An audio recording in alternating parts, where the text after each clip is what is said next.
Good morning. Good morning, America. Have a seat, please.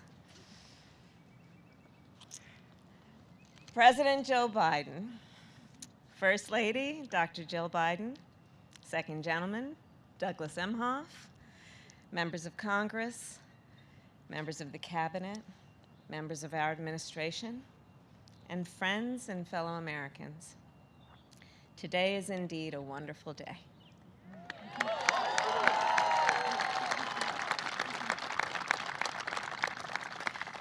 As we gather to celebrate the confirmation of the next Justice of the United States Supreme Court, Judge Ketanji Brown Jackson.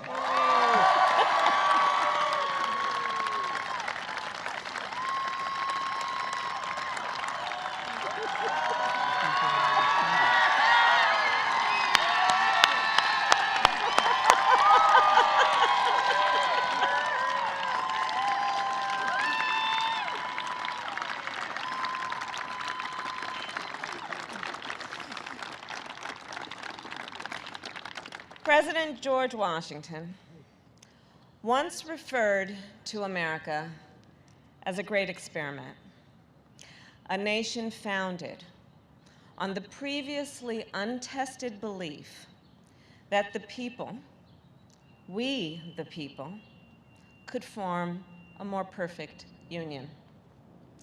And that belief has pushed our nation forward for generations. And it is that belief that we reaffirmed yesterday.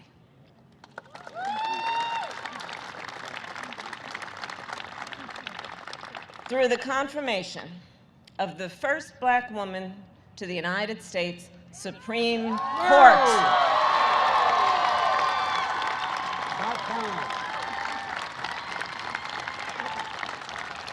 And Judge Jackson, you will inspire generations of leaders.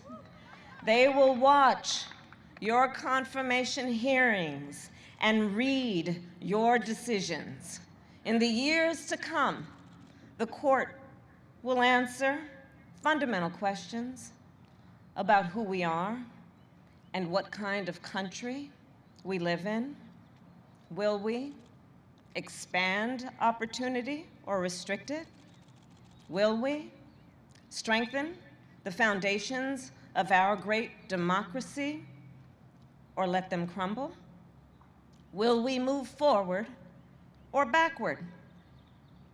The young leaders of our nation will learn from the experience, the judgment, the wisdom that you, Judge Jackson, will apply in every case that comes before you, and they will see, for the first time, 4 women sitting on that court at one time.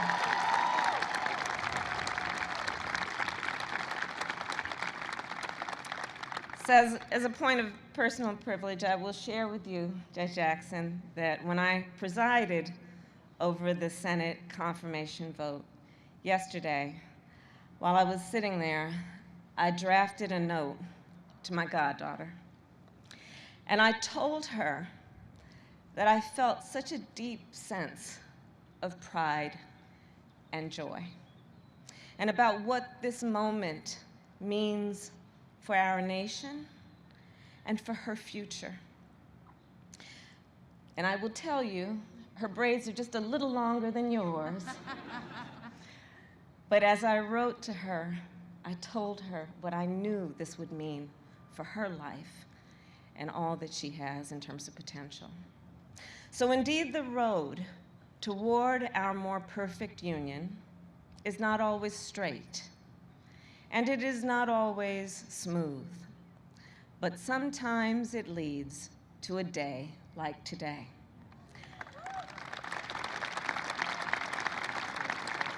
A day that reminds us what is possible when progress is made, and that the journey, well, it will always be worth it. So let us not forget that as we celebrate this day, we are also here in great part because of one President Joe Biden,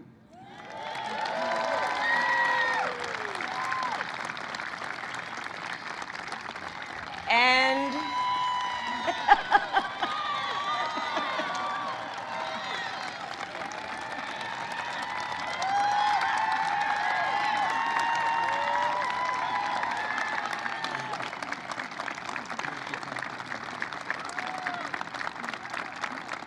and because of Joe Biden's vision and leadership and commitment, a lifelong commitment to building a better America. And of course, we are also here because of the voices and the support of so many others, many of whom are in this audience today. And with that, it is now my extreme and great honor to introduce our President, Joe Biden.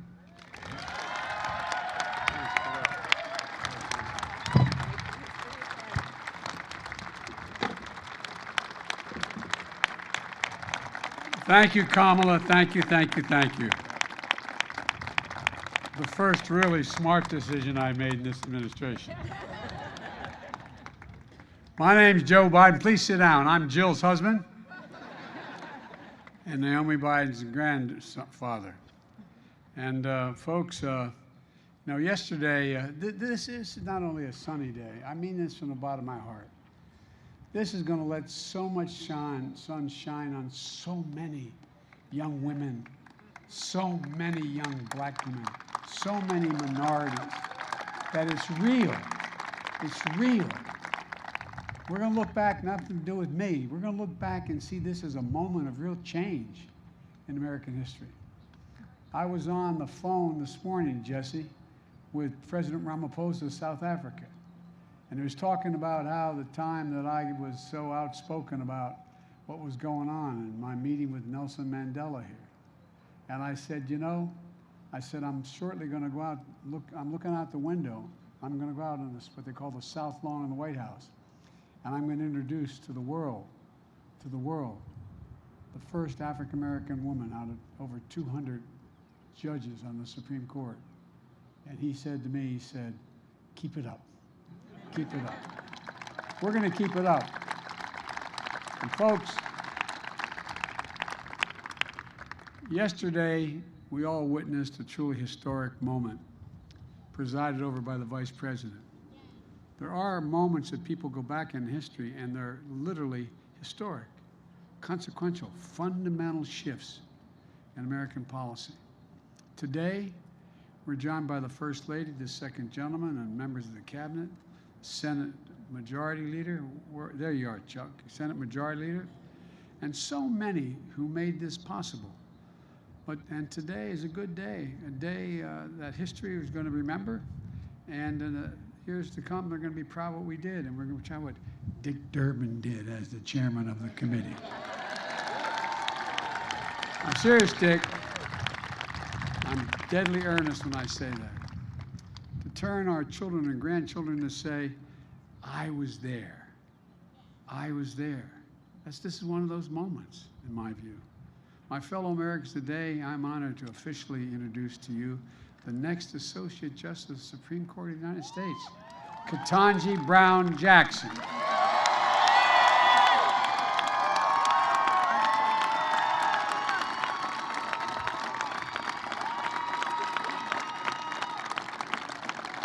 After more than 20 hours of questioning at her hearing and nearly 100 meetings, she made herself available to every single senator who wanted to speak to her and spoke for more than just a few minutes, answered their questions in private as well as before the committee. We all saw the kind of justice she'll be: fair and impartial, thoughtful, careful, precise, brilliant, a brilliant legal mind with deep knowledge of the law, and a judicial temperament which was equally important in my view, that's calm and in command, and a humility that allows so many Americans to see themselves in Ketanji Brown Jackson. That brings a rare combination of expertise, and qualifications of the court. A federal judge who has served on the second most powerful court in America, behind the Supreme Court. A former federal public defender with the ability to explain complicated issues in the law in ways everybody, all people, can understand. A new perspective. When I made the commitment to nominate a black woman to the Supreme Court, I could see this day. I literally could see this day because I thought about it for a long, long time. As Jill and Naomi will tell you, I wasn't going to run again. But when I decided to run, this was one of the first decisions I made. I could see it. I could see it as a day of hope, a day of promise, a day of progress. A day when, once again, the moral arc of the universe, as Barack used to quote all the time, bends a little more toward justice. I knew it wouldn't be easy, but I knew the person I nominated would be put through a painful and difficult confirmation process. But I have to tell you, what Judge Jackson was put through was well beyond that. There was verbal abuse, the anger, the constant interruptions, the most vile, baseless assertions and accusations. In the face of it all, Judge Jackson showed the incredible character and integrity she possesses. Poise.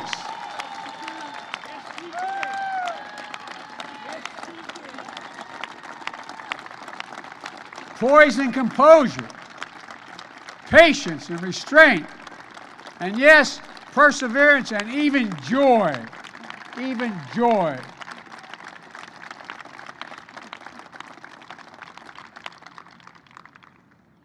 Ketanji, or I'm not going to be calling you that in public anymore. Judge, you are the very definition of what we Irish refer to as dignity. You have enormous dignity. And it communicates to people. It's contagious, and it matters. It matters a lot. Maybe that's not surprising if you looked who sat behind her during those hearings. Her husband, Dr. Patrick Jackson, and his family. Patrick, stand up, man. Stand up. Talia and Layla, stand up. I know it's embarrassing the girls. I'm going to tell you what Talia said. I said to Talia, it's hard being the daughter or the son of a famous person. I said, imagine what it's like being president. She said, she may be. I couldn't agree more. Thank you, thank you, thank you, thank you. And Ketanji, her brother, a former police officer and a veteran. Ketanji, stand up, man. This man looks like he can still play, buddy. He's got biceps about as big as my calves. Thank you, bud. Thank you, thank you, thank you. And of course, her parents, Johnny and Elroy Brown. Johnny, everybody stand up.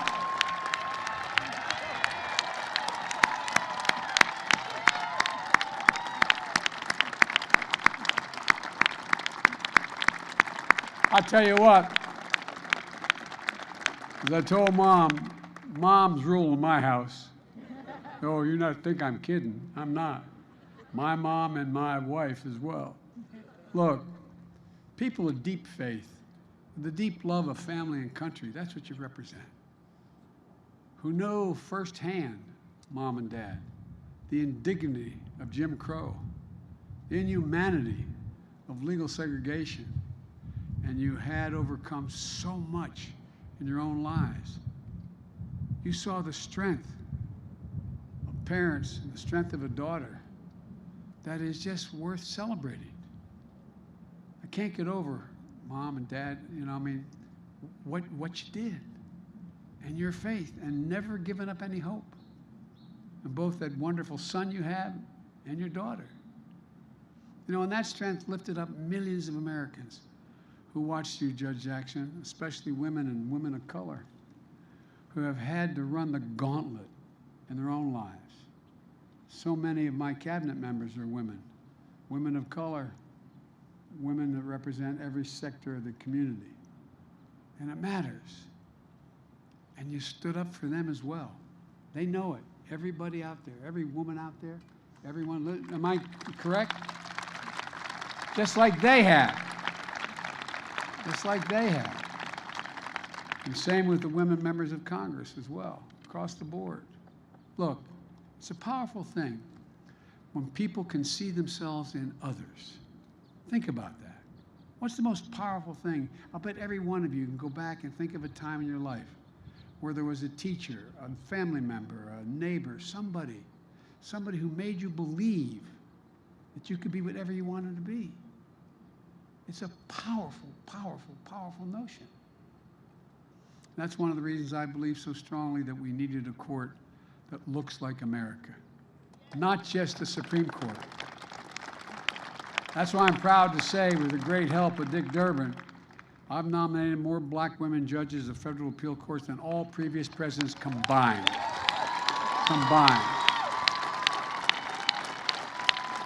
That's why I'm proud that Kamala Harris is our Vice President of the United States. A brilliant lawyer, the Attorney General of the state of California, former member of the Senate Judiciary Committee. Kamala was invaluable during this entire process.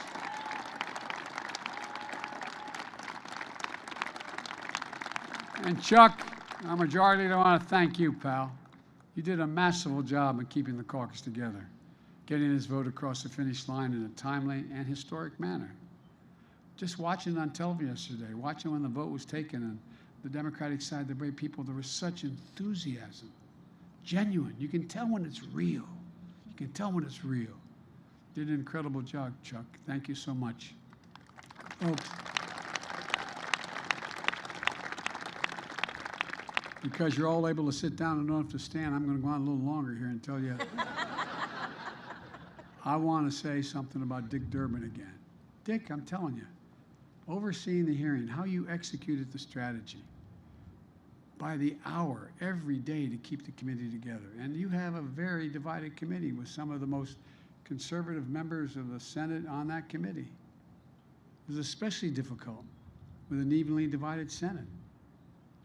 Dick, I served as chairman of that committee for a number of years before I had this job and the job of vice president, as did all the Democrats. You did not stand. I think all the Democrats in the committee did, and every Democrat in the Senate, all of whom voted for Judge Jackson. And notwithstanding the harassment and attacks in the hearings, I always believed that the bipartisan vote was possible.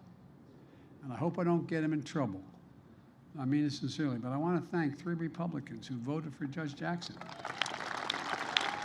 Senator Collins was a woman of integrity. Senator Murkowski, the same way, an Alaskan, up for re-election. And Mitt Romney, whose dad stood up like he did. His dad stood up and made these decisions on civil rights. They deserve enormous credit for setting aside partisanship and making a carefully considered judgment based on the judge's character, qualifications, independence. And I truly admire the respect, diligence, and hard work they demonstrated in the course of the process. As someone who's overseen, they tell me, more Supreme Court nominations than anyone who's alive today, I believe that respect for the process is important. And that's why it was so important to me to meet the constitutional requirement to seek the advice and the consent of the Senate. The advice beforehand and the consent. Judge Jackson started the nominating process with an impressive range of support, from the FOP to the civil rights leaders. Even Republican-appointed judges came forward. In fact, Judge Jackson was introduced at the hearing by Judge Thomas Griffin, the distinguished retired judge appointed by George W. Bush. She finished the hearing with among the highest levels of support of the American people of any nomination in recent memory. So soon, Judge Jackson will join the United States Supreme Court, and like every justice, the decisions she makes will impact on the lives of America for a lot longer, in many cases, than any laws we all make.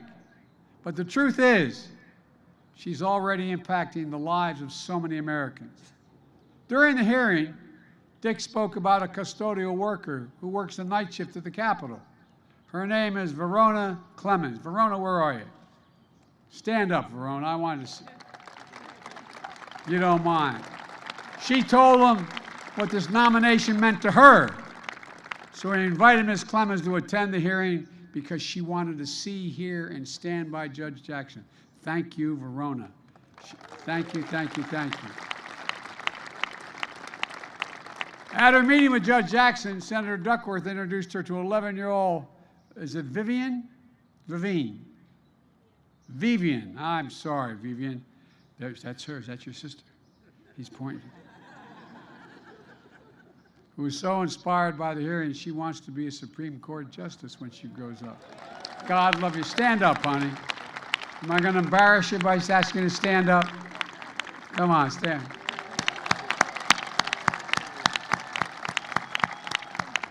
There's tens of thousands of Vivians all through the entire United States. She met Judge Jackson and saw her future. Means you're here today, and thank you for coming, honey. I know I embarrassed you by introducing you, but thank you. People of every generation, of every race, of every background felt this moment, and they feel it now. They feel a sense of pride and hope and belonging and believing and knowing the promise of America includes everybody, all of us. That's the American experiment. Justice Breyer talked about it when he came to the White House in January to announce his retirement from the court. He used to technically work with me when I was on the Judiciary Committee, and that's before he became a justice. He's a man of great integrity. We're going to miss Justice Breyer. He's a patriot, an extraordinary public service, and a great justice of the Supreme Court. And folks,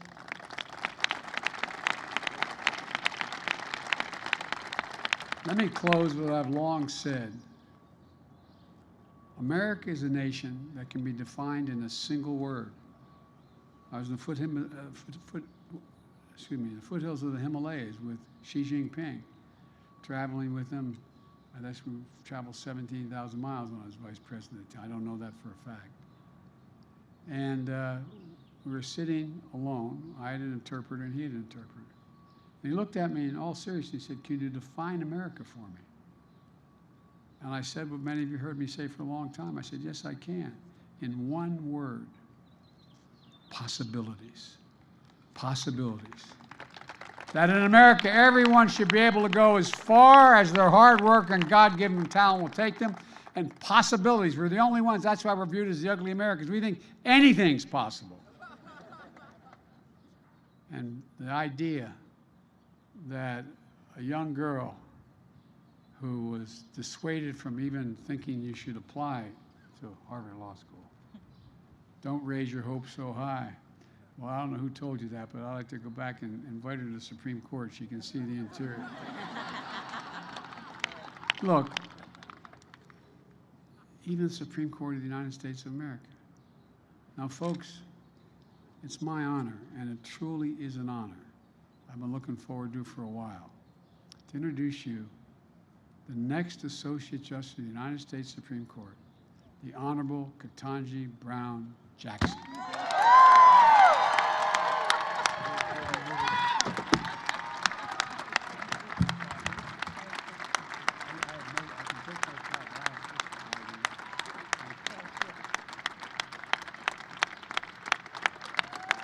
Thank you. Thank you all. Thank you all very much. Thank you. Thank you so much, Mr. President. It is the greatest honor of my life to be here with you at this moment, standing before my wonderful family, many of my close friends, your distinguished staff and guests, and the American people. Over these past few weeks, you've heard a lot from me and about me. So I hope to use this time primarily to do something that I have not had sufficient time to do, which is to extend my heartfelt thanks to the many, many people who have helped me as part of this incredible journey. I have quite a few people to thank, and as I'm sure you can imagine, in this moment, it is hard to find the words to express the depth of my gratitude. First, as always, I have to give Thanks to God for delivering me as promised and for sustaining me throughout this nomination and confirmation process. As I said at the outset, I have come this far by faith, and I know that I am truly blessed.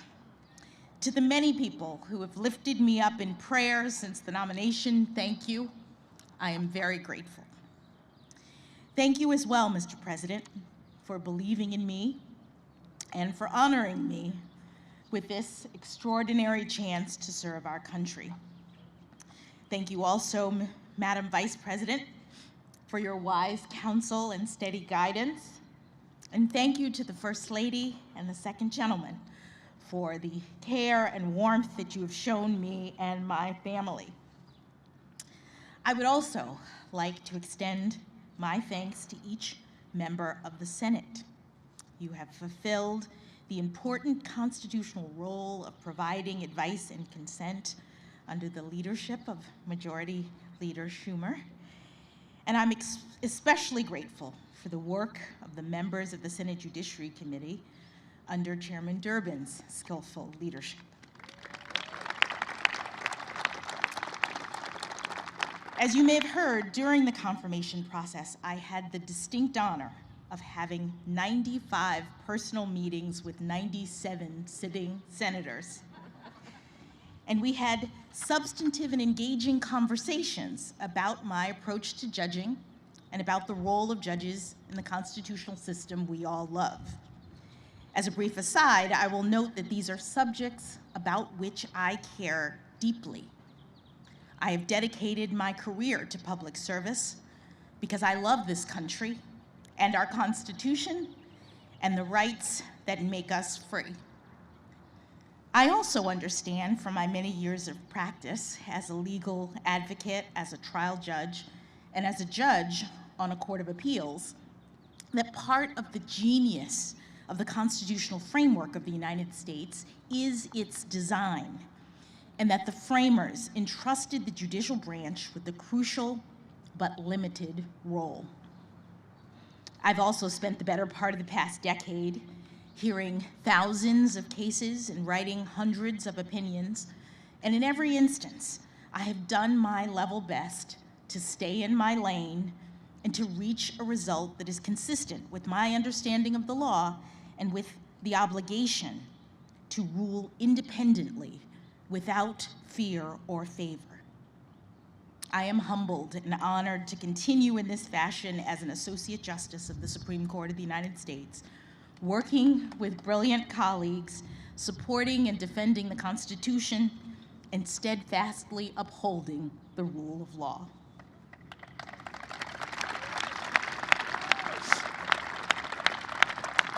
But today, at this podium, my mission is far more modest. I'm simply here to give my heartfelt thanks to the categories of folks who are largely responsible for me being here at this moment. First, of course, there is my family. Mom and Dad, thank you, not only for traveling back here on what seems like a moment's notice, but for everything you've done and continue to do for me. My brother Ketanji is here as well. You've always been an inspiration to me as a model of public service and bravery, and I thank you for that. I love you all very much. To my in-laws, Pamela and Gardner Jackson, who are here today, and my sisters-in-law and brothers-in-law, William and Dana, Gardy and Natalie, thank you for your love and support. To my daughters, Talia and Layla, I bet you never thought you'd get to skip school by spending a day at the White House. This is all pretty exciting for me as well, but nothing has brought me greater joy than being your mother. I love you very much.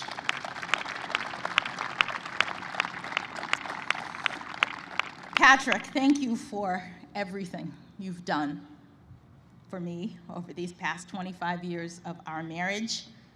You've done everything to support and encourage me, and it is you who've made this moment possible.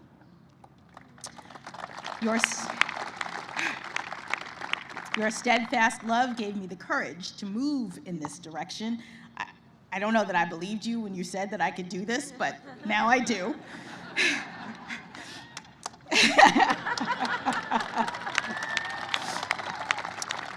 And for that, I'm forever grateful. In the family category, let me also briefly mention the huge extended family, both Patrick's and my own, who are watching this from all over the country and the world. Thank you for supporting me. I hope to be able to connect with you personally in the coming weeks and months. Moving on briefly to the second category of people that warrant special recognition, those who've provided invaluable support to me professionally in the decades prior to my nomination, and the many, many friends I have been privileged to make throughout my life and career. Now, I know that everyone who finds professional success thinks they have the best mentors, but I truly do. I had 3 inspiring jurists for whom I had the privilege of clerking: Judge Patty Saris, Judge Bruce Selya, and of course, Justice Stephen Breyer. Each of them is an exceptional public servant, and I could not have had better role models for thoughtfulness, integrity, honor, and principle, both by word and deed.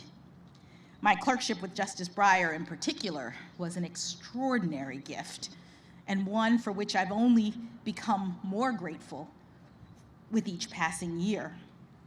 Justice Breyer's commitment to an independent, impartial judiciary is unflagging.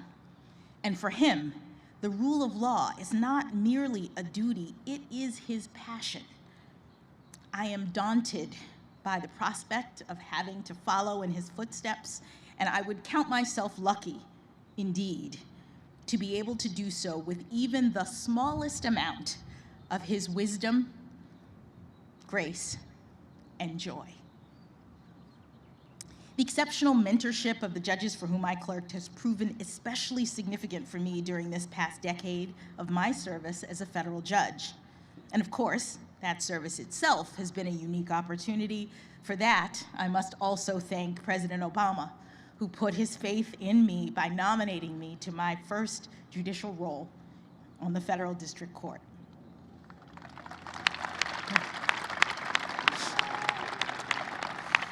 This brings me to my colleagues and staff of the Federal District Court in Washington, D.C. and the D.C. Circuit. Thank you for everything. I am deeply grateful for your wisdom and your battle-tested friendship through the years. I also want to extend a special thanks to all of my law clerks, many of whom are here today, who have carved out time and space to accompany me on this professional journey. I'm especially grateful to Jennifer Gruda, who has been by my side since nearly the outset of my time on the bench and has promised not to leave me as we take this last big step. To the many other friends that I have had the great good fortune to have made throughout the years, from my neighborhood growing up, from Miami Palmetto Senior High School, and especially the debate team, from my days at Harvard College, where I met my indefatigable and beloved roommates, Lisa Fairfax, Nina Coleman Simmons, and Antoinette Sequeira Coakley. They are truly my sisters. To my time at Harvard Law School and the many professional experiences that I've been blessed to have since graduation, thank you. I have too many friends to name, but please know how much you've meant to me and how much I have appreciated the smiles, the hugs, and the many attagirls that have propelled me forward to this day. Finally, I'd like to give special thanks to the White House staff and the special assistants who provided invaluable assistance in helping me to navigate the confirmation process. My trusted Sherpa, Senator Doug Jones, was an absolute godsend.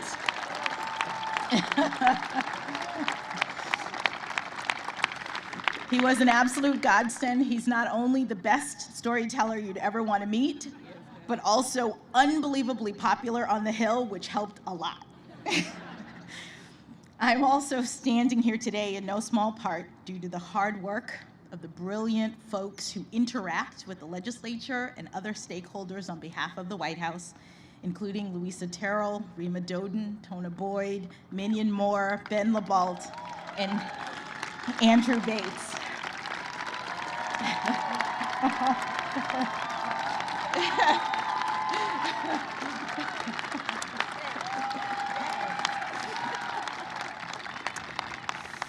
I am also particularly grateful for the awe-inspiring leadership of White House counsel Dana Remus.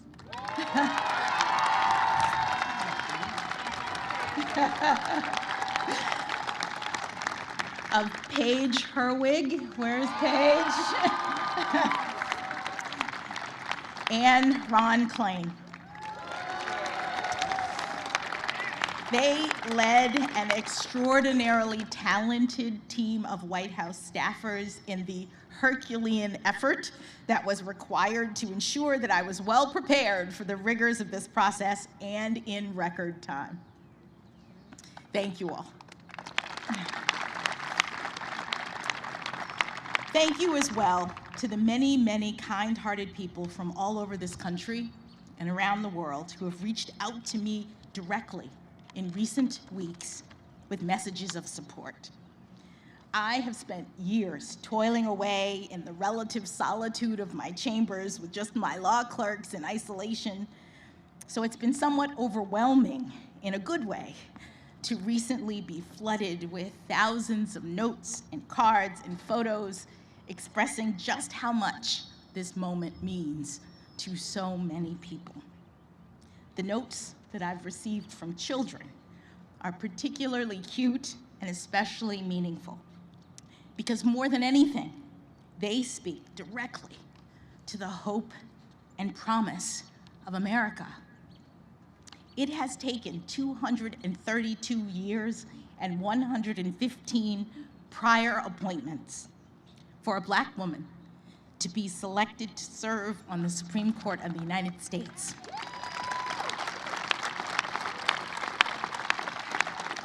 But we've made it.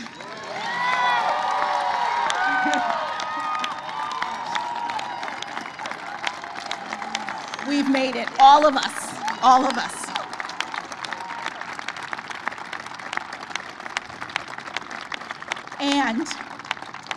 And our children are telling me that they see now, more than ever, that here in America, anything is possible.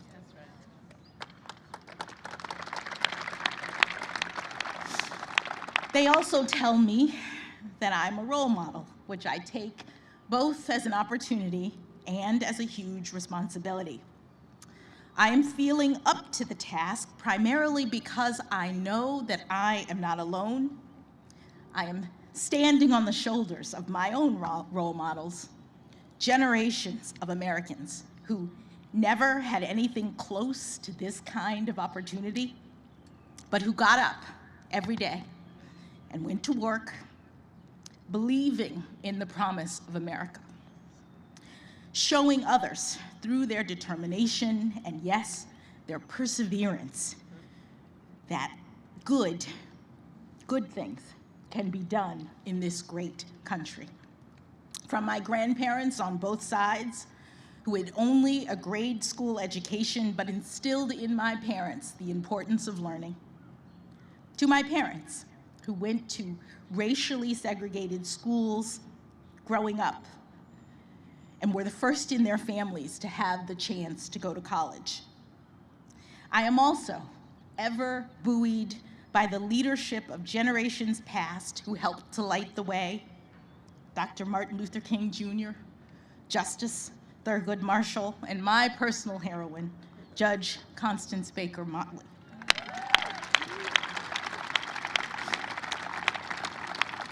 They and so many others did the heavy lifting that made this day possible.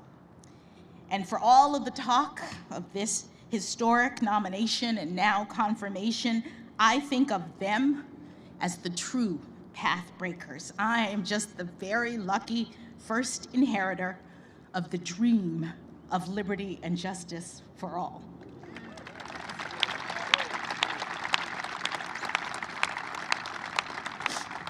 To be sure, I have worked hard to get to this point in my career, and I have now achieved something far beyond anything my grandparents could have possibly ever imagined.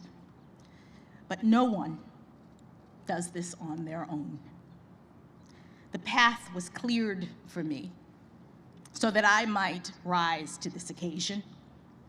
And in the poetic words of Dr. Maya Angelou, I do so now while bringing the gifts my ancestors gave.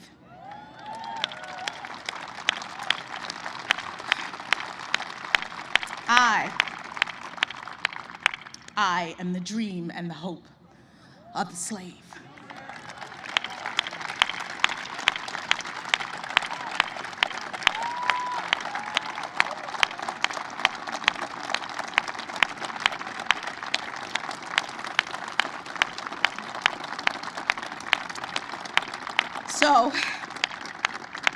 So as I take on this new role, I strongly believe that this is a moment in which all Americans can take great pride.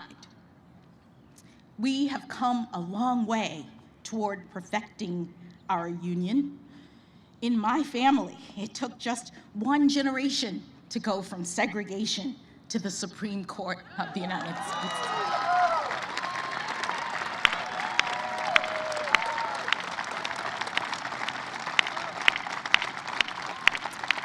And it is an honor, the honor of a lifetime, for me to have this chance to join the court, to promote the rule of law at the highest level, and to do my part to carry our shared project of democracy and equal justice under law forward into the future. Thank you again, Mr. President and members of the Senate, for this incredible honor. Hug you.